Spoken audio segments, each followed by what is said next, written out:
Salary credited.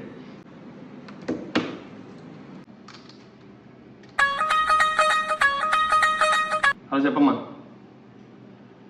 రెంట్కి సరుకులకి డబ్బులా? ఎంత? 10,000. సరే పంపిస్తున్నాను.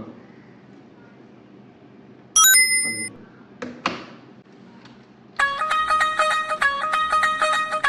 హలో చెప్పినానా? పాల బిల్లు కరెంట్ బిల్లు 2,000. సరే పంపిస్తున్నాను. క్రెడిట్ బిల్లు కట్టాలి కదా మంత్ అంతా, ఇప్పుడే కట్టేద్దాం.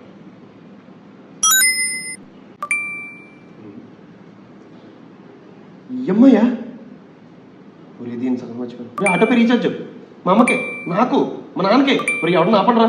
నా శాలరీ, నా శాలరీ గంట కూడా కాలేదు, ఎంత విధ్వంసం చేశారు కదా. హలో, పార్టీ కావాలా? మీరు ప్రయత్నిస్తున్న వ్యక్తి ఆర్థికంగా లోబడి ఉన్నాడు. దయచేసి మళ్ళా ప్రయత్నించకండి. ఇదండి మా ఉద్యోగం చేసే వాళ్ళ కష్టాలు. శాలరీ వచ్చి గంట కూడా కాలేదు, అంతా గంగార్పణ.